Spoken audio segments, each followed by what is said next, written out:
Hello बच्चों, आज आपका जो है न्यूटन्स लॉ ऑफ मोशन का लेक्चर नंबर 4। ठीक है, एक चीज यहां पे आती है,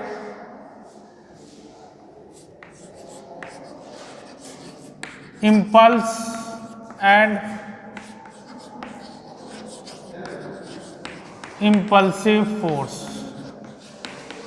इम्पल्स एंड इम्पल्सिव फोर्स, आवेग और आवेगी बल। क्या होता है ये? कभी भी हमने देखा कि अगर मान लीजिए कोई कील है और कील में अगर कोई हथौड़ा मारा जाए, ठीक है, या कोई बॉल है और बॉल को हम दीवार में मारते हैं या क्रिकेट बैट से जो बॉल को हिट करते हैं, तो वहां पे जो फोर्स होता है वो होता है इम्पल्सिव फोर्स, आवेगी बल। और इम्पल्स क्या होता है? Average force into time duration is equal to impulse. तो if a large force acts for short duration of time, जब एक बहुत ज्यादा फोर्स बहुत कम समय के लिए लगे, उसको कहते हैं इम्पल्सिव फोर्स। और इम्पल्स क्या होता है? Product of average force into time duration. तो if large force acts for short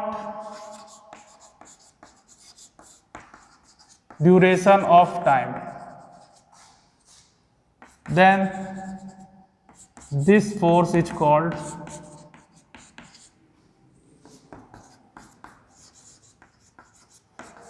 impulsive force. Then this force is called impulsive force. ठीक है, जब भी कोलिजन होता है, कोलिजन में जो फोर्स लगता है वो हमेशा कैसा होता है? इम्पल्सिव। और जो इम्पल्स होता है, इम्पल्स अगर इसको आई से रिप्रेजेंट करें, ये होता है average force into delta T, यानी कि एवरेज फोर्स और into time duration, into time duration. ठीक है, average force into time duration. तो कभी भी इंपल्स की बात की जाए तो इंपल्स में जो लीनियर मोमेंटम होता है, संवेग, रेखीय संवेग, लीनियर मोमेंटम, वो आपका चेंज होता है।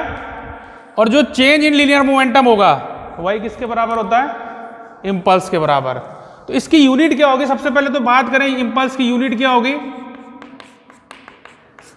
फोर्स की यूनिट न्यूटन और टाइम की सेकंड, न्यूटन सेकंड। और डायमेंशन फॉर्मूला क्या होगा? न्यूटन का हो जाएगा mL/t-2 और इनटू टी, तो कितना जाएगा ये? mL/t-1। And it is vector quantity. ये क्या है? एक वेक्टर क्वांटिटी है, सदिश राशि। And its direction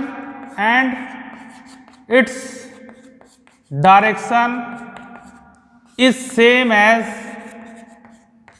direction of force. And its direction is same as direction of force. Note करिए।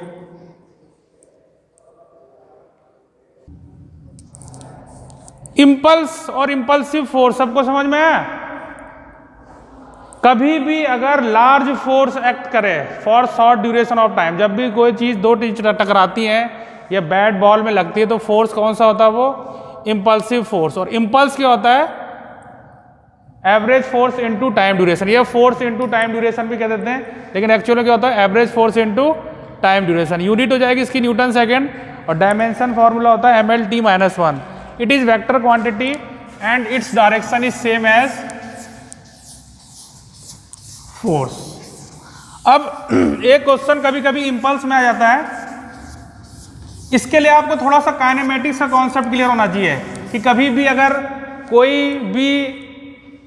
कोई भी पार्टिकल अगर u वेलोसिटी से जा रहा है, ठीक है, और उसमें एक्सीलरेशन है या रिटार्डेशन है तो कितने टाइम बाद वेलोसिटी कितनी हो जाएगी, कैसे निकालते हैं, इसका कॉन्सेप्ट थोड़ा सा पता होना चाहिए।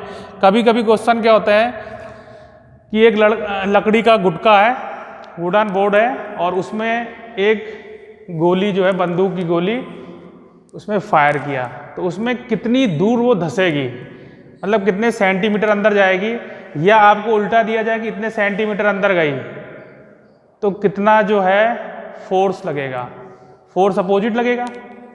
तो वहां पे क्या होता है कि थोड़ा सा काइनेमेटिक्स भी आना चाहिए। तो एक चीज आती है इंपल्स जो होता है, इंपल्स, कभी भी जब इंपल्सिव फोर्स होता है तो बॉडी का लीनियर मोमेंटम चेंज होता है, वही किसके इक्वल होता है, इंपल्स के। तो इंपल्स इक्वल टू होता है change in linear momentum, change in linear momentum. Last class में हमने, मतलब पिछली क्लास में बताया था लीनियर मोमेंटम वेक्टर क्वांटिटी है, और एक क्वेश्चन बताया था कि थीटा पे जाए थीटा पे वापस आए, इस तरीके का भी क्वेश्चन नीट पे आ चुका है आपका, ठीक है। तो वो भी आपको पता होना चाहिए कि चेंज कैसे निकालते हैं। तो इसको हमने बताया था चेंज इन लीनियर मोमेंटम क्या होता है, final linear momentum minus initial linear momentum, यानी कि final momentum P F minus initial momentum P I, और ये किसके बराबर होगा, इंपल्स के। कभी भी ग्राफ अगर बात किया जाए, graph force versus T, force versus T, इस ग्राफ का जो एरिया देता है, इस ग्राफ का एरिया वो क्या देता है, इंपल्स देता है। और इसको ऐसे भी लिखता है integration of F D T, T1 से T2 इज इक्वल टू क्या होगा, चेंज इन लीनियर मोमेंटम। कभी भी फोर्स वर्सेस टाइम, एक चीज आपको समझा दें, फिजिक्स में दो चीजें होती हैं। कभी भी अगर y वर्सेस x ग्राफ दिया जाए, क्या ग्राफ दिया जाए, y वर्सेस x, तो दो चीजें होती है, एक होता है स्लोप, एक होता है एरिया।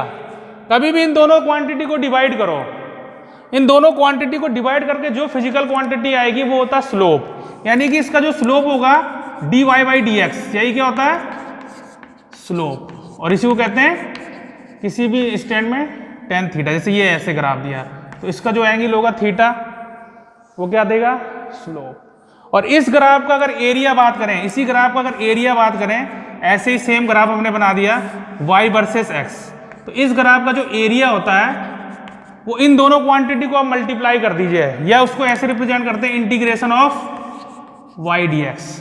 इसका ये मतलब होता है इंटीग्रेशन ऑफ y dx का मतलब कि एरिया जो लेना वो विद x एक्सिस लेना है, विद x एक्सिस, कि यहां से एरिया लेना है।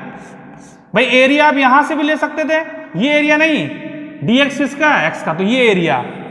तो यानी कि फोर्स वर्सेस टी ग्राफ अगर आपको ऐसे दिया जाए, ये दे दिया जाए फोर्स वर्सेस टी, यहां पे फोर्स क्या है,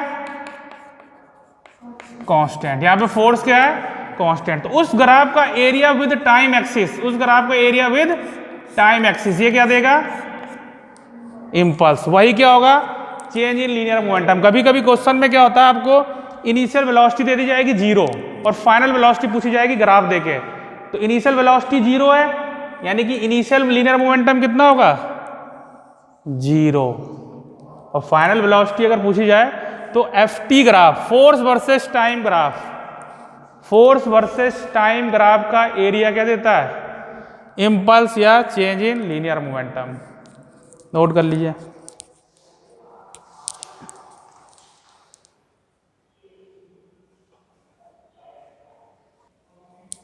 कभी भी अगर आपको फोर्स वर्सेस टाइम ग्राफ दिया जाए, फोर्स वर्सेस टाइम ग्राफ का एरिया क्या देगा, इंपल्स। यहां पे फोर्स कांस्टेंट है, वेरिएबल फोर्स कैसे पहचानेंगे आप, अगर वेरिएबल फोर्स है, अगर वेरिएबल फोर्स होता तो ग्राफ कैसा आता आपका, एफ वर्सेस टी का जो ग्राफ आता है वो इस तरीके से हो सकता है। इस ग्राफ का एरिया विद टाइम एक्सिस, इस ग्राफ का एरिया विद टाइम एक्सिस, यही क्या होता है इम्पल्स। तो यहां पे मान लो टाइम t1 है, यहां पे क्या है t2, तो इस ग्राफ का जो एरिया होगा वही क्या होगा इम्पल्स, और उसी को क्या लिख सकते हैं integration of F D T.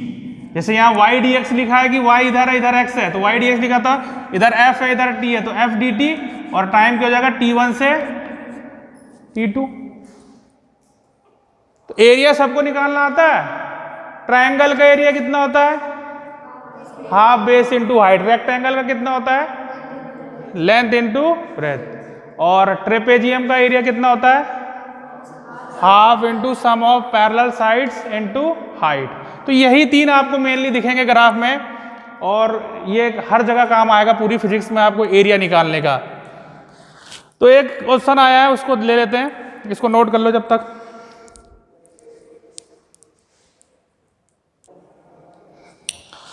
तो देखो एक क्वेश्चन है, आपको F वर्सेस T ग्राफ दिया हुआ। कभी कभी क्या होता है फोर्स वर्सेस T ग्राफ दिया होगा, फोर्स आपको डाइन में भी दिया जा सकता है। यहाँ पे फोर्स किस में है न्यूटन में, टाइम किस में है सेकंड में है। ये ग्राफ दिया है, ये ग्राफ ऊपर वाला यानी कि पॉजिटिव फोर्स है, फिर ये नीचे आ गया, टाइम कभी भी नेगेटिव नहीं होता, फोर्स नेगेटिव हो गया यानी कि फिर फोर्स पॉजिटिव हो गया। कभी भी टाइम एक्सिस के जो ऊपर वाला एरिया लेंगे वो आप पॉजिटिव लेंगे, और टाइम एक्सिस के नीचे वाला जो एरिया लेंगे वो क्या लेंगे नेगेटिव। तो अब आपको बताना है find change in linear momentum, ये भी एग्जाम में एक बार आ चुका है। तो सिर्फ हमसे ना इंपल्स पूछा गया है, ना किसी टाइम पे वेलोसिटी पूछी, डायरेक्ट क्या पूछ लिया चेंज इन लीनियर मोमेंटम। हमने बताया F वर्सेस T ग्राफ से आप किसी टाइम पे वेलोसिटी बता सकते हैं। अगर आपको किसी टाइम पे वेलोसिटी पता चल चुकी है तो उस टाइम पे आप काइनेटिक एनर्जी बता सकते हो, उस टाइम पे आप लीनियर मोमेंटम बता सकते हो, क्योंकि लीनियर मोमेंटम जो होता है m इंटू वी होता है, और काइनेटिक एनर्जी कितनी होती है हाफ m v स्क्वायर। जब आप वर्क एनर्जी पावर और पढ़ लेंगे तो उस पॉइंट पे आप वर्क डन भी बता सकते हैं, क्योंकि आगे आप पढ़ेंगे वर्क एनर्जी थ्योरम जो होती है net work done equal to change in kinetic energy, तो वो धीरे धीरे हम लोग करेंगे। तो बेसिक है, यहाँ पे कितना आंसर आएगा किसी ने किया? तो इसका एरिया देखेंगे, जो इसका एरिया होगा, एरिया ही क्या देगा चेंज इन लीनियर मोमेंटम। जिन लोगों को नहीं आता है तो वो लोग थोड़ा ध्यान समझें, क्योंकि ये एरिया निकालना आपका जगह जगह यूज होगा। अब देखो ये जो इसका एरिया कहाँ से, यहां से नहीं लेना है, हमने बताया जो एरिया लेना हमेशा किधर लेना है टाइम एक्सिस से। ये एरिया ये आपको क्या दिख रहा है ट्रायंगल, इस ट्रायंगल का बेस कितना होगा, यहाँ 2 लिखा है, यहाँ एक तरीके से 0 है, 2 माइनस 0 यानी कि बेस कितना है इसका 2, और ये हाइट कितनी होगी इसकी, कितना लिखा है 6। ट्रायंगल का एरिया कितना होता है half base into height, half 2 into 6। फिर ये आपको क्या दिख रहा है रेक्टेंगल दिख रहा है, रेक्टेंगल का जो ये है यहाँ लिखा 4 यहाँ लिखा 2, तो ये कितना हो जाएगा 2, और ये कितनी हो जाएगी ब्रेथ कितनी हो जाएगी 3। लेंथ ले रहे हैं हम, माइनस पहले लगा देते हैं क्योंकि नेगेटिव है, तो माइनस हाफ इंटू 2 इंटू 3। भाई माइनस 3 चाहे करो, इसको हमने पहले लिख दिया। अच्छा ये रेक्टेंगल है, तो रेक्टेंगल का कितना हो जाएगा 2 इंटू 3। रेक्टेंगल है ये, आपका ट्रायंगल नहीं रेक्टेंगल है। फिर ये रेक्टेंगल, इस रेक्टेंगल कितना होगा, इसका अब नेगेटिव नहीं होगा, ऐसा क्या होगा पॉजिटिव। ये कितना होगा 8 माइनस 4 यानी कि 4, और ये कितना होगा 3, तो कितना जाएगा प्लस 4 इंटू 3। तो ये 2 से 2 कैंसिल हो जाएगा, 6 माइनस 6 प्लस 12, तो कितना जाएगा 12, और यूनिट क्या होगी न्यूटन सेकेंड।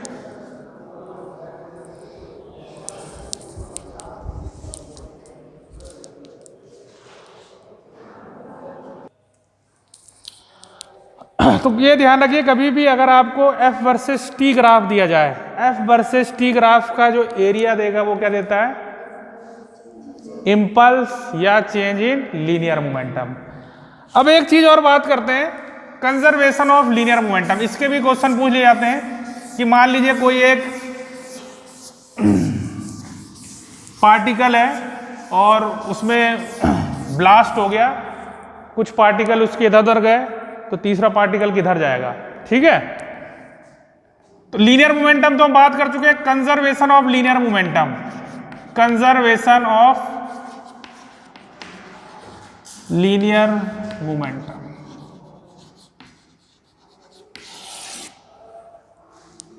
कभी भी किसी भी फिजिकल क्वांटिटी का अगर कंजर्वेशन हो रहा है, conservation of energy, conservation of mass, conservation of charge, इसका मतलब क्या होता है? कंजर्वेशन का मतलब होता है कि जो इनिशियल वो क्वांटिटी है बाद में भी क्या होगी? सेम, यानी कि वो क्वांटिटी क्या होगी? कांस्टेंट।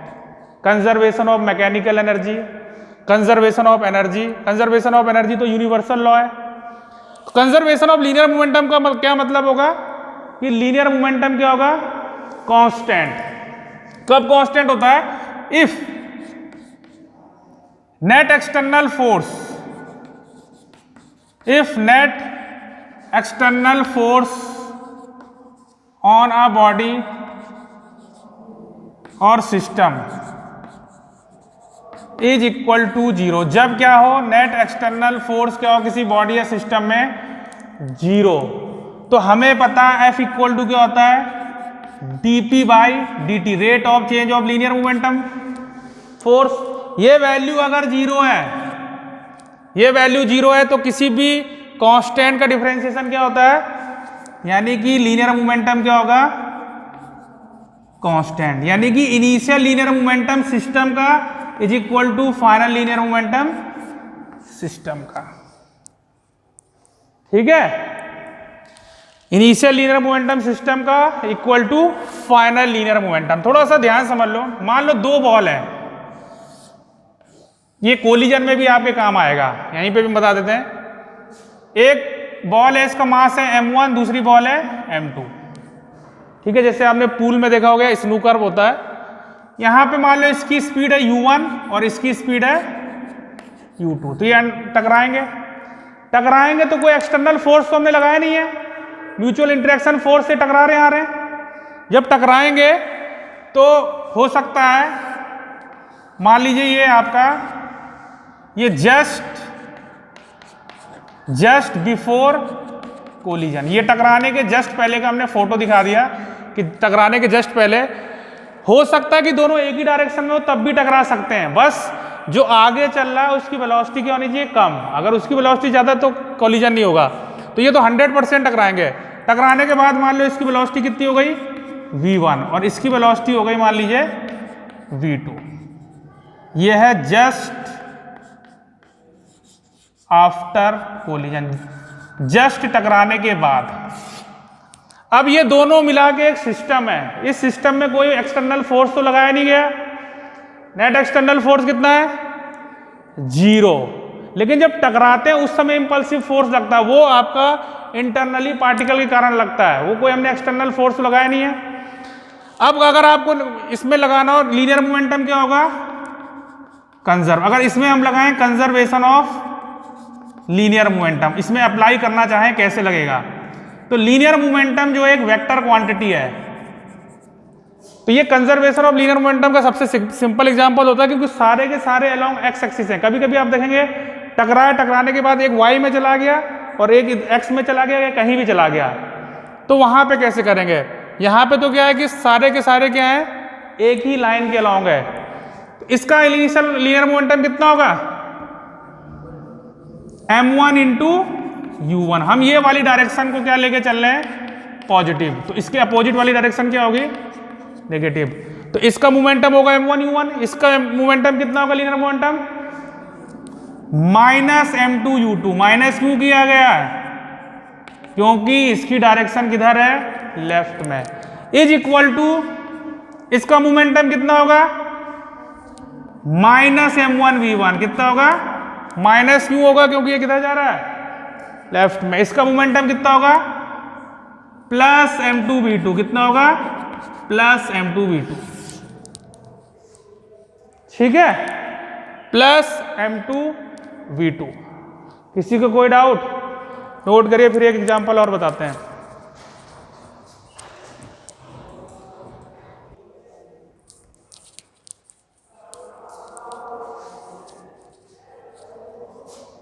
किसी को कोई डाउट? अब देखिए एक एग्जांपल और ले लेते हैं, कोलिजन का ही मान लीजिए।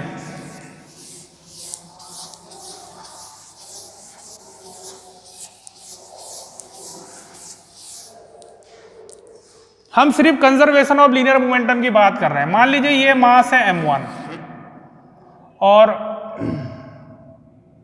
ये मास है m2। ये मास किस में है? रेस्ट में। और ये टकरा रहा है v1 से। जब ये टकराएगा, यहाँ पे टकराते टाइम की इसकी अगर फोटो बना दी जाए तो ऐसे टकराएगा, यानी कि टकराने के बाद ये दोनों क्या हो जाएंगे? किसी डायरेक्शन में बिखर जाएंगे। तो मान लो ये जस्ट बिफोर कोलिजन, ये जो फिगर है ये क्या है? Just before collision. और टकराने के बाद जो है ये मान लो इधर चला गया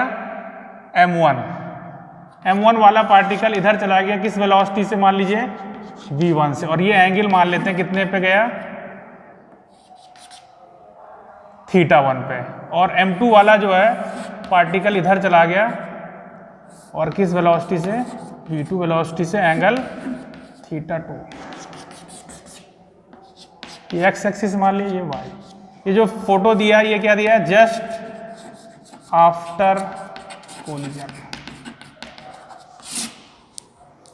ठीक है। कैरम में आपने देखा ही होगा, जैसे ये टकराया, टकराने के बाद m2 मान लीजिए इधर चला गया, m1 इधर चला गया। अब आपको लगाना है कंजर्वेशन ऑफ लीनियर मोमेंटम। क्या लगाना है? क्यों लीनियर मोमेंटम कंजर्व होगा? अभी भी कोई बाहर से तो हमने फोर्स दिया नहीं है। Net external force on system कितना है? 0। तो लीनियर मोमेंटम कंजर्व होगा। तो अगर हम लगाएं conservation of linear momentum, COLM को मतलब conservation of linear momentum. Linear momentum एक वेक्टर क्वांटिटी है। तो यहां पे आप देख रहे हो जो पार्टिकल है वो अब अलोंग एक्स एक्सिस नहीं है, वो किसी एंगल पे चला गया। तो दोनों तरफ के हमें करने पड़ेंगे। अगर अलोंग एक्स एक्सिस बात करें, along x axis, conservation of linear momentum अगर अलोंग एक्स एक्सिस देखें तो टकराने के पहले तो ये अलोंग एक्स एक्सिस जा रहा था, इसका मोमेंटम कितना होगा? 0। ये रेस्ट पे तो इसका तो 0, इसका मोमेंटम कितना होगा? m1 v1। इसका मोमेंटम कितना होगा? 0 इज इक्वल टू इस पार्टिकल का मोमेंटम अलोंग एक्स एक्सिस कितना होगा? कभी भी हमने बताया अगर मान लीजिए कोई वेलोसिटी v है और ये एंगल कितना बना रहा है? थीटा। तो इसके दो कंपोनेंट होते हैं, जिस एक्सिस से थीटा बनाता है उस तरफ होता है cos component v cos theta, और इसके परपेंडिकुलर क्या होता है? Sign component v sin theta. यानी कि इस पार्टिकल का जो कंपोनेंट होगा इस तरफ वेलोसिटी का वो कितना होगा? v1 cos θ1, और इस तरफ कितना होगा? v2 sin θ1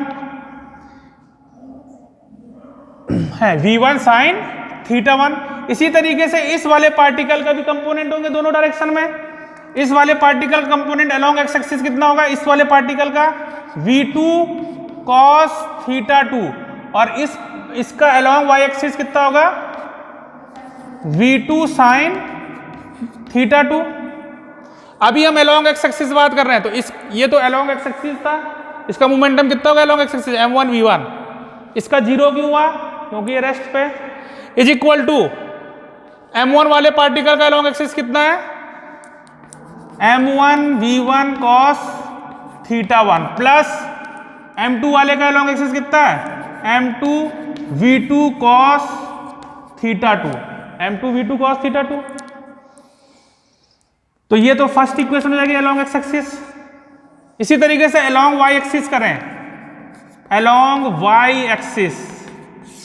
एक चीज आप ध्यान रखिए, किसी भी वेक्टर का उसके परपेंडिकुलर डायरेक्शन में कंपोनेंट कितना होता है? 0। इसका क्या मतलब है कि अगर ये वेक्टर हमने दिया है ए वेक्टर मान लीजिए, तो ए वेक्टर के जो परपेंडिकुलर डायरेक्शन होगी इसका कंपोनेंट इसके परपेंडिकुलर डायरेक्शन में कितना होगा? 0। तो m1 हम कंपोनेंट अब देख रहे हैं along y axis, conservation of linear momentum किधर लगा रहे हैं? Along y axis. तो इसका जो कंपोनेंट अलोंग y एक्सिस कितना आएगा? 0, क्योंकि ये किधर मूव कर रहा है तो इसका मोमेंटम 0। ये तो रेस्ट में है ही, इसका भी 0। यानी कि initial linear momentum along y axis 0, तो फाइनल भी तो 0 होगा। इज इक्वल टू फाइनल देखें अलोंग वाई एक्सिस, तो ऊपर वाली डायरेक्शन को क्या मान रहे हैं हम, पॉजिटिव, तो नीचे वाली क्या होगी, नेगेटिव। तो V1 का कंपोनेंट अलोंग वाई एक्सिस किधर है, ऊपर, तो कंपोनेंट कितना आएगा इसका, M1 V1 साइन थीटा 1, और V2 M2 का कंपोनेंट नीचे की तरफ है, तो नीचे तो क्या आएगा, minus M2 V2 sine theta 2, यानी कि M1 V1 साइन थीटा 1 कितना जाएगा, M1 V1 साइन थीटा 1 की वैल्यू कितनी जाएगी, M2 V2 साइन थीटा 2, ये दो इक्वेशन हो जाएगी। तो यहां पे अगर ये क्लियर हो जाएगा तो आपको कोलिजन में भी कोई दिक्कत नहीं होगी। और आगे जो ब्लास्ट वाले क्वेश्चन होते हैं कि एक इस तरह से रखा है, रेस्ट पे रखा था, अपने आप ब्लास्ट हो गया, कोई बाहर से तो फोर्स लगाया नहीं है, वो तो इंटरनल पार्टिकल का जो भी हुआ हो उसके कारण वो ब्लास्ट हो गया। यानी कि अगर इनिशियल उसका मोमेंटम जीरो था तो फाइनल भी क्या होना चाहिए, जीरो। यानी कि एक अगर इधर जाएगा तो दूसरा जस्ट उसके अपोजिट जाएगा, तभी तो जीरो होगा फाइनल मोमेंटम। नोट कर लीजिए जल्दी।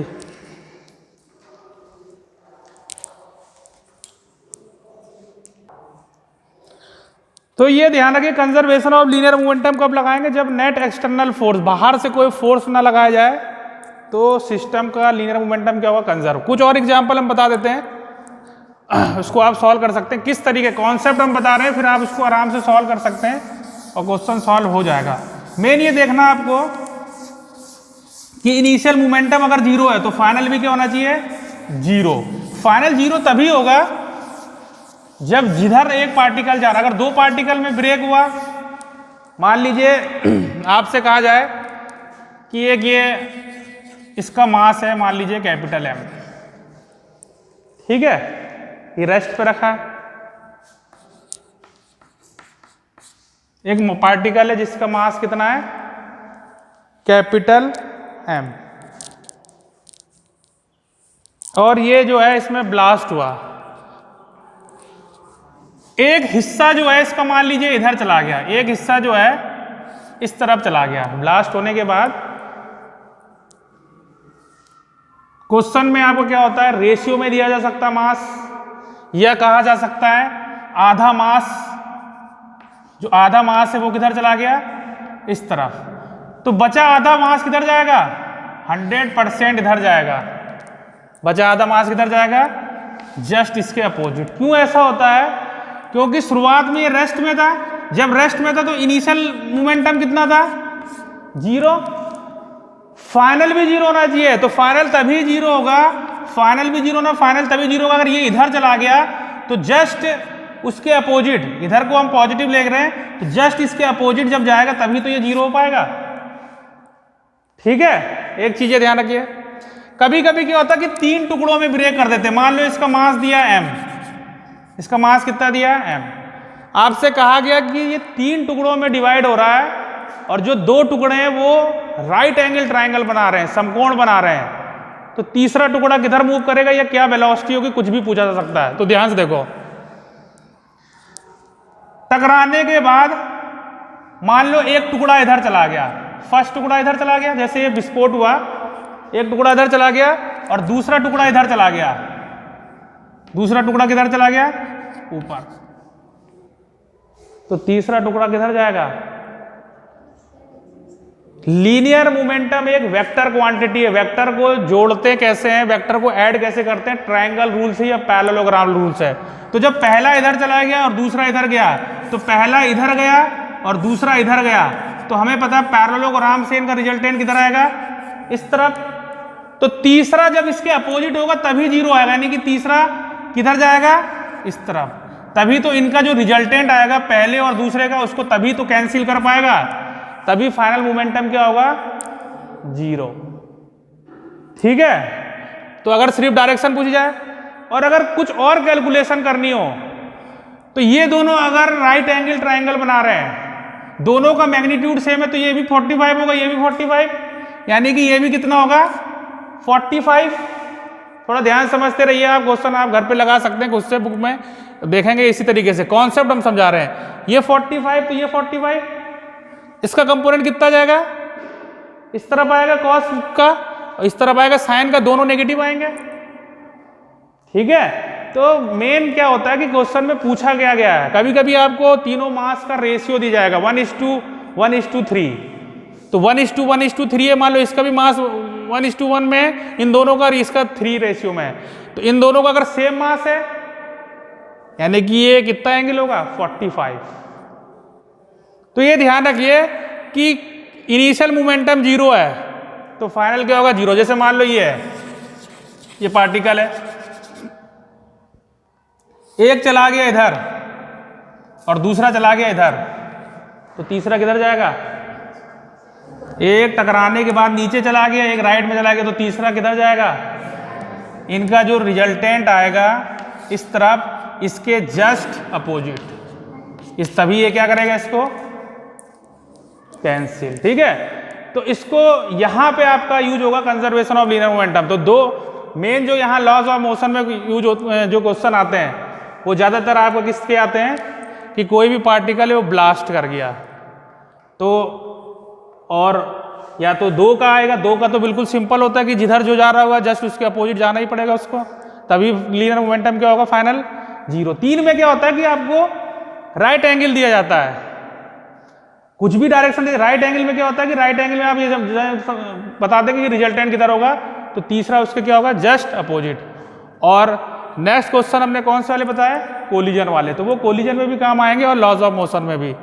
तो क्या होगा कि लीनियर मोमेंटम सिस्टम का कंजर्व होगा, किसी एक पर्टिकुलर बॉडी का नहीं। भाई जब 2 टकरा रहे थे तो इसका पहले लीनियर मोमेंटम कुछ और था, टकराने के बाद कुछ और हो गया, इसका तो कंजर्व नहीं है ना इसका कंजर्व है, पूरे सिस्टम का क्या है कंजर्व। ठीक है, नोट कर लीजिए।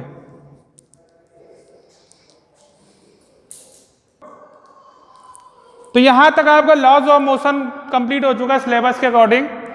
अब जो है नेक्स्ट क्लास में करेंगे फ्रिक्शन, उसके बाद आपका सर्कुलर मोशन। तो कुछ क्वेश्चन कर लेते हैं अभी जो मेन है।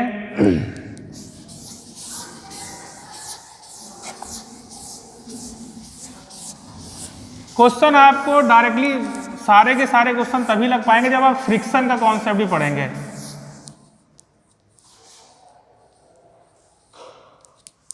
एक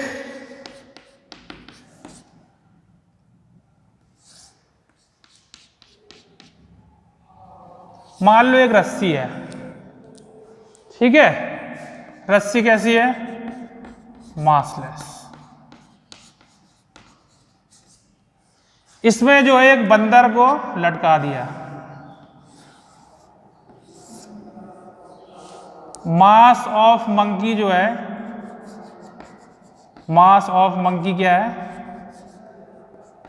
20 kg, कितना है, ठीक है। और ये इस तरीके से इसको पकड़ के लटका हुआ है, समझ में आया कि नहीं है।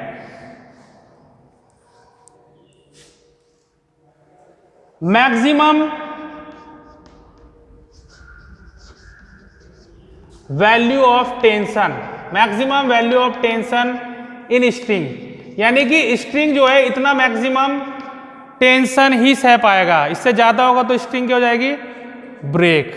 कितना दिया मैक्सिमम वैल्यू 25 kg वेट, कितना दिया है 25 kg वेट। जी की वैल्यू आपको 10 मीटर पर सेकंड स्क्वायर लेनी है। क्वेश्चन दोबारा ध्यान समझ लो कि एक आपकी स्ट्रिंग है, स्ट्रिंग कैसी है मासलेस, एक बंदर है मंकी एक, और उस मंकी का मास कितना है 20 kg। हो सकता है कि बंदर इस तरह से पकड़े तभी ब्रेक हो जाए, लेकिन क्वेश्चन उस तरीके का नहीं है। मास मंकी कितना दिया है 20 kg, और जो रस्सी है वो मैक्सिमम कितना टेंशन अपने पे सह पाती है, maximum value of tension in string कितना है 25 kg वेट। तो इसको आप न्यूटन में चेंज कर सकते हैं, कितना होगा न्यूटन में, जी की वैल्यू हमने 10 मीटर पर सेकंड स्क्वायर लेने को कहा, तो कितना होगा 250, 25 इंटू 10। समझ में आया कि नहीं है भाई। अगर जी की वैल्यू ना दी होता तो इसको 9.8 से मल्टीप्लाई करते हैं। तो इस ये यानी कि टेंशन कितना गिवन है, मैक्सिमम वैल्यू ऑफ टेंशन कितना गिवन है, मैक्सिमम वैल्यू ऑफ टेंशन कितना गिवन है 25 इंटू 10 न्यूटन, यानी कि 250 न्यूटन गिवन है टेंशन मैक्सिमम। ये सह सकता है। तो आपसे पूछा जाए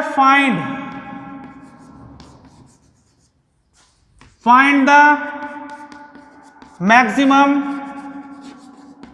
acceleration of monkey, find the maximum acceleration of monkey in upward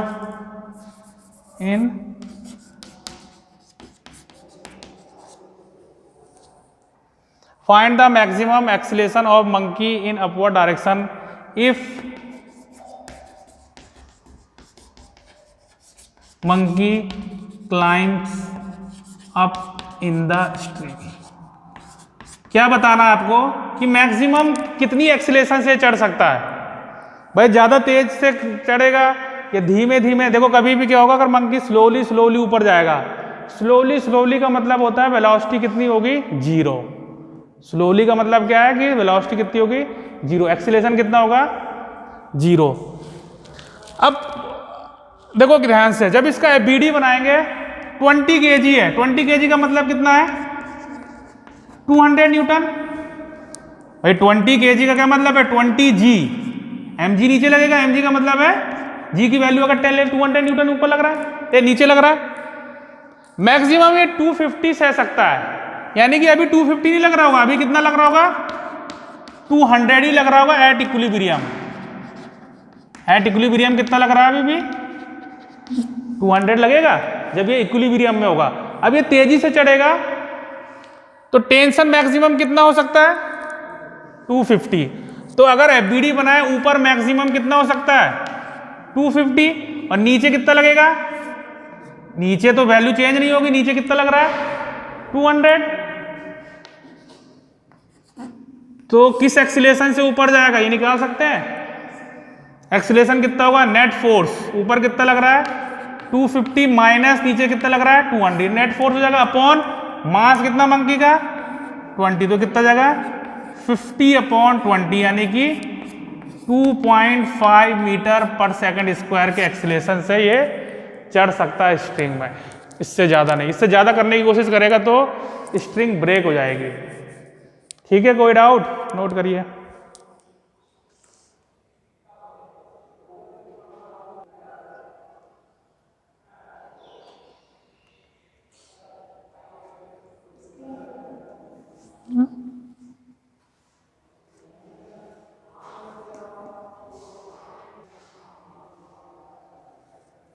देखो ध्यान से, आपको दिया है कि 3 ब्लॉक हैं, एक का मास है m, एक का 2m और एक का 3m। क्वेश्चन में अभी कभी आपसे कहा ना जाए स्ट्रिंग मासलेस है या कुछ है, हमेशा स्ट्रिंग को क्या लेते हैं, मासलेस। तो 1-2 स्ट्रिंग दिखी रही है आपको, आपसे कहा find net force on 2m block, और ये कांस्टेंट वेलोसिटी से मूव कर रहा है। ये पूरा सिस्टम किससे मूव कर रहा है, कांस्टेंट वेलोसिटी। जो वेलोसिटी दी है वो क्या गिवन है, कांस्टेंट। ठीक है, 3 ब्लॉक है m, 2m, 3m, फोर्स ऊपर लग रहा है और आपसे कहा जाए find net force on 2m block, तो कितना आएगा, कांस्टेंट वेलोसिटी से मूव कर रहे हैं, कितना आएगा net force on 2m block, 0। कितना आएगा, 0। यहां पे कुछ करने की जरूरत नहीं है। ठीक है, ये भी एग्जाम में आ चुका है एक बार। तो 0 क्यों होगा भाई, कांस्टेंट वेलोसिटी से मूव कर रहा है, कांस्टेंट वेलोसिटी से ये मूव कर रहा है तो ये भी कांस्टेंट से मूव कर रहा होगा कि ये स्ट्रिंग में कर रहा है, ये भी कांस्टेंट से मूव कर रहा है। ये फोर्स आपको दिख रहा है लेकिन नेट फोर्स 0। किसी भी बॉडी में अगर आपको दिख रहा है कि कोई फोर्स लगा रहे हैं लेकिन उसमें अगर नेट फोर्स 0 है, नेट फोर्स 0 का मतलब है एक्सीलरेशन 0, एक्सीलरेशन 0 का मतलब है कांस्टेंट वेलोसिटी। या उल्टा कर सकते हैं, कांस्टेंट वेलोसिटी से अगर मूव कर रहा है कोई भी सिस्टम, कांस्टेंट वेलोसिटी है, कांस्टेंट वेलोसिटी में एक्सीलरेशन कितना होता है, 0। एक्सीलरेशन 0 होगा तो नेट फोर्स भी कितना होगा, 0। ठीक है, कोई डाउट। मान लीजिए ये पूरा सिस्टम ए एक्सीलरेशन से ऊपर जा रहा होता तो net force on 2m block कितना आएगा, सॉल्व करो।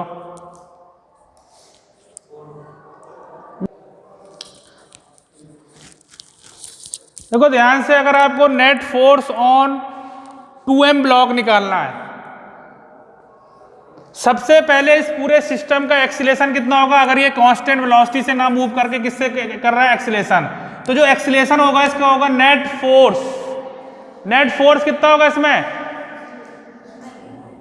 F दिख रहा है, F नहीं होगा, साथ में ये हमने बताया mg भी इफेक्ट करता है। इस पूरे में नीचे की तरफ क्या फोर्स लगेगा, 3m 2m m, तो 3 2 5 और 1 6, 6mg ये नीचे लगेगा, ठीक है, 6mg नीचे लगेगा। तो इसका एक्सीलेशन कितना होगा, F minus 6mg net force upon total mass कितना होगा 6m। ये तो एक्सीलेशन होगा, हर पार्टिकल का ये एक्सीलेशन होगा। समझ में आया कि नहीं आया। अब बात करें 2m की, तो 2m पे हमें बताना नेट फोर्स। 2m पे नेट फोर्स के लिए ये वाला टेंशन और ये वाला टेंशन ही पता होना चाहिए। ये हम आपको कॉन्सेप्ट क्लियर करने के लिए समझा रहे हैं ये क्वेश्चन। भाई ये तो थोड़ा सा कैलकुलेशन ज़्यादा हो जाएगी, अगर ये न्यूमेरिकल वैल्यू दी होती तो निकल आता है। यहाँ पे तो एफ ए, ये तो हमने कॉन्सेप्ट करने के लिए, तो समझ लीजिए कैसे करेंगे। पहले तो यहाँ की टेंशन निकाल लेंगे। मान लो एफ बी डी किसका बना है, एम का। ये हम समझाने के लिए बता रहे हैं, इसमें कैलकुलेशन करने की आपको जरूरत नहीं है, न्यूमेरिकल वैल्यू दी होती तो हो जाता। एफ बी डी एम का बनाते हैं, तो एम का ये एफ बी डी बनाएंगे। ऊपर क्या लग रहा है एफ, नीचे क्या लग रहा है एम जी, साथ में टेंशन लगेगा। मान लो इस वाली स्ट्रिंग में टेंशन कितना है T1, तो T1 नीचे लगेगा। और कोई फोर्स लगेगा। ये ब्लॉक किधर जा रहा है, ऊपर जा रहा है, किस एक्सीलेशन से, ए की वैल्यू हमें पता ही है, ठीक है। यहाँ पे कैलकुलेशन आपको नहीं करनी, हम समझा रहे हैं कैसे करना है। तो ये ऊपर जा रहा है, बड़ा फोर्स कौन सा होगा F, तो F minus mg plus T1, F minus mg plus T1 is equal to क्या हो जाएगा, m इंटू ए होगा। तो यहां से अगर आपको F दिया होता तो T1 निकल आता। यहाँ पे आपको पुट करके कैलकुलेशन करने की जरूरत नहीं है, तो कॉम्प्लिकेटेड हो जाएगा। तो हम समझाने के लिए बता रहे हैं, मान लीजिए 2m में फोर्स निकालना होता तो यहां से हम T1 निकाल सकते थे। अब यहाँ पे T1 आ गया, तो अब 2m का FBD बनाए। तो 2m का जब आप FBD बनाएंगे, 2m का जब FBD बनाएंगे तो ऊपर क्या लगेगा T1, ऊपर स्ट्रिंग क्या है T1, और नीचे क्या लगेगा 2mg, साथ में ये स्ट्रिंग है। मान लो इसमें टेंशन कितना है T2, इधर वाली स्ट्रिंग में T2 मान लिया। ये ब्लॉक ऊपर जा रहा है कि नीचे, ऊपर जा रहा है, किस एक्सीलेशन से, ये हम पहले निकाल चुके हैं। बड़ा फोर्स कौन सा होना चाहिए, कितना आएगा T1 minus 2mg plus T2 is equal to 2ma। तो यहां से T1 आ जाएगा, और यही जो होगा ये नेट फोर्स होगा। इतनी कैलकुलेशन करने की जरूरत नहीं थी, यही क्या होगा इसमें नेट फोर्स ऑन 2m। तो डायरेक्टली ये यहां से कर सकते थे। यहां पे हमने इसलिए समझाया कि मान लीजिए कभी आपको टेंशन भी निकालने को आया था तो T1 T2 भी निकाल सकते थे। भाई इस पे नेट फोर्स कितना होगा, नेट फोर्स हमें पता है किसी भी बॉडी में न्यूटन सेकंड लॉ से नेट फोर्स इक्वल टू होता है मास इनटू एक्सीलरेशन। तो इस पे नेट फोर्स निकालना है, तो मास कितना है 2m, एक्सीलरेशन कितना है, ये तो एक ही लाइन पे आ जाता है। ये यहां निकाल चुके हैं 2m, यानी कि नेट फोर्स कितना जाता। यहीं पे अगर बात करें नेट फोर्स, ये तो हमने ये आपको और अलग से एक्स्ट्रा की T1 T2 कैसे निकलेंगे, T1 और T2 किस तरीके से निकलेंगे। तो नेट फोर्स ऑन अगर बात करें 2m कितना होगा 2ma। भाई simple, net force on 2m कितना होगा 2ma, ये यही निकाल चुके हैं, ये वैल्यू पुट कर देंगे तो कितना जाएगा ये 2m into F minus 6mg upon 6m, यानी कि 2 से 3 F माइनस 6mg अपॉन 3। इससे यह है कि आपको कभी भी कोई भी वैल्यू निकालनी हो, टेंशन निकालना हो या किसी बॉडी में नेट फोर्स निकालना हो या एक्सेलरेशन निकालना हो, तो आप पहले तो FBD क्लियर होना चाहिए। FBD में हमने बताया सिर्फ आपका इस चैप्टर में कौन कौन से, अभी तक फ्रिक्शन बताया नहीं हमने, अभी तक कौन कौन से बताए थे? वेट हर बॉडी में कितना लगता है? Towards the centre of earth, यानी कि वर्टिकली डाउनवर्ड, इस चैप्टर में कर देते हैं। नॉर्मल रिएक्शन जब दो बॉडी कांटेक्ट में वो प्रेस कर रही हो, तो यहाँ पे तो ऐसा कुछ सिचुएशन था नहीं। तीसरा टेंशन इन स्ट्रिंग, तो दो आपको स्ट्रिंग दिख ही रही है, तो दो टेंशन हो जाएंगे। चौथा स्प्रिंग फोर्स, वो स्प्रिंग कहीं दिख ही नहीं रही है, तो इसमें नेट फोर्स निकालना था, तो ये आ गया। इससे पहले कांस्टेंट वेलोसिटी से मूव कर रहे थे, तो कांस्टेंट वेलोसिटी का मतलब है एक्सीलरेशन जीरो, एक्सीलरेशन जीरो का मतलब है फोर्स जीरो। तो नेट फोर्स हर ब्लॉक में क्या होगा? जीरो।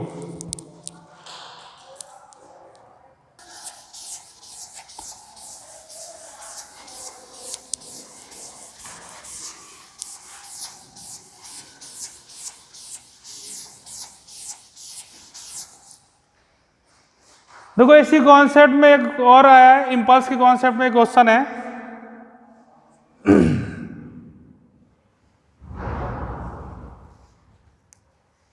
एक जो है वॉल है जिसका मास दिया है 0.5 kg, बॉल का मास। तो बॉल जो है वॉल पे टकराती है और टकराने के बाद इस डायरेक्शन में वापस जाती है। किस एंगल में टकराती है? 30 डिग्री। और इसी एंगल पे सेम वेलोसिटी से वापस आ जाती है। और जो वेलोसिटी गिवन है इसकी, वो गिवन है 12 मीटर पर second. And time of contact with wall, time of contact जो है वॉल के कांटेक्ट में 0.25 सेकेंड, 0.25 सेकेंड। और आपसे पूछा find average force acting on the wall, find average force acting on the wall. तो अभी हमने इंपल्स का कॉन्सेप्ट बताया था, उसी कॉन्सेप्ट पे बेस है कि एक जो बॉल है, बॉल का मास कितना है? 0.5 kg, और वॉल है, एक बॉल पे ये टकराती है किस एंगल पे? 30 डिग्री। जिस स्पीड से टकराती है उसी स्पीड से वापस आती है सेम एंगल पे, और वेलोसिटी कितनी दी है इसकी? 12 मीटर पर सेकेंड। ये जब टकराती है तो वॉल से कितने देर कांटेक्ट में रहती है? टाइम ऑफ कांटेक्ट जो दिया है वो है 0.25 सेकेंड। आपसे कहा find average force acting on the wall, जो वॉल पे फोर्स लगा रही है वो आपका उसकी वैल्यू पूछी है, जल्दी बताइए।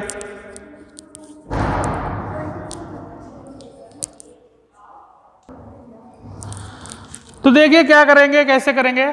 एग्जाम में जो आया था वो ये एंगल 30 डिग्री दिया था, ये वाला 30 और ये 30, हमने उसको चेंज कर दिया, कोई उससे फर्क नहीं पड़ता, मेन कॉन्सेप्ट आपको देखना है। तो टकराने के पहले हमने बताया find average force acting on the wall. कभी भी जब इस तरीके का फोर्स हमने बताया था, इस तरीके का जो फोर्स होता है उस फोर्स को क्या कहते हैं? Impulsive force. जब कोई भी बॉल किसी और बॉडी से टकराए या वॉल से टकराए तो जो फोर्स लगता है वो कौन सा फोर्स होता है? Impulsive force. और हमें पता है जो इंपल्स होता है, इंपल्स ये होता है average force into time duration delta T, और यही किसके इक्वल होगा? Change in linear momentum. अभी हमने बताया था इंपल्स इक्वल टू क्या होता है? Change in linear momentum. इसको हम लास्ट क्लास में भी बता चुके हैं, शुरुआत वाली क्लास में जब हमने लीनियर मोमेंटम बताया था, और आज भी आपको बताया था इसको किस तरीके से चेंज निकालेंगे। टकराने के पहले, जब आप देख रहे हैं टकराने के पहले जो बॉल है वो इस तरफ आ रही है, और ये एंगल कितना दिया है? 30 डिग्री। तो इसके अगर कंपोनेंट करेंगे, इस तरफ कंपोनेंट कितना आएगा? 12 cos 30, और इस तरफ वेलोसिटी का कंपोनेंट कितना आएगा? 12 sin 30। हम ये डायरेक्शन ले रहे हैं पॉजिटिव, तो ये डायरेक्शन क्या होगी? नेगेटिव। हम अपवर्ड डायरेक्शन पॉजिटिव ले रहे हैं तो डाउनवर्ड क्या होगी? नेगेटिव। तो इसका जो लीनियर मोमेंटम होगा, इनिशियल लीनियर मोमेंटम वेक्टर में बात करें, it is a vector quantity, तो अलोंग एक्स एक्सिस क्या कंपोनेंट है, और मास कितना दिया है? 0.5। तो 0.5 मास इंटू 12 cos 30 आई कैप, और ये वेलोसिटी किधर है, डाउनवर्ड, तो माइनस, ये माइनस जे कैप होगा, minus 0.5 into 12 sine 30 J cap, ये इनिशियल लीनियर मोमेंटम हो जाएगा। और फाइनल लीनियर मोमेंटम की बात करें, फाइनल लीनियर मोमेंटम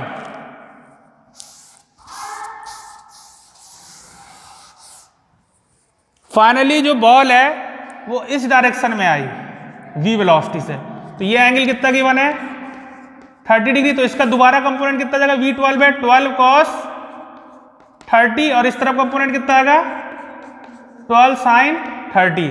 तो फाइनल मोमेंटम हो जाएगा, वेलोसिटी को मास से मल्टीप्लाई करेंगे 0.5 इंटू 12 cos 30 आई कैप, लेकिन माइनस आएगा, माइनस क्यों आएगा, क्योंकि आपका ये किस डायरेक्शन में है, नेगेटिव एक्स एक्सिस, और ये डाउनवर्ड है तो इसमें भी minus 0.5 into 12 sine 30 J cap. Change निकालेंगे, चेंज का मतलब है फाइनल माइनस इनिशियल, यानी कि F into delta T, force into time duration is equal to change in linear, तो डायरेक्ट माइनस कर दें, फाइनल माइनस इनिशियल। तो इसका मैग्नीट्यूड अगर लिखें, फाइनल माइनस इनिशियल का मैग्नीट्यूड कितना होगा, जब इसको इससे माइनस करेंगे कौन सा टर्म कैंसिल हो जाएगा, साइन का, और ये नेगेटिव में आएगा, कितना आएगा 2 इंटू 0.5 इंटू 12 cos 30। हम सिर्फ मैग्नीट्यूड निकाल रहे हैं, आपसे सिर्फ फोर्स का मैग्नीट्यूड पूछा गया है, डायरेक्शन पूछी जाती तो आप साथ में क्या करते, आई कैप भी रखते, माइनस का जाता। वो जो चेंज इन मोमेंटम होता है it represents direction of force, ये पहले भी बात कर चुके हैं। तो हमसे डायरेक्शन वगैरह तो पूछ नहीं, मैग्नीट्यूड पूछा है, तो F into delta T equal to 2 into 0.5 into 12 cos 30, और ये 0.5 इंटू 12 cos 30 कितना हो जाएगा 2 टाइम्स, और टाइम ड्यूरेशन कितना दिया है 0.25 इज इक्वल टू, ये जाएगा 2 इंटू 0.1 इंटू 12 इंटू cos 30 की वैल्यू कितनी होती है √3/2, तो F इक्वल टू कितना जाएगा 12 इंटू √3 अपॉन 0.5, तो ये कितना जाएगा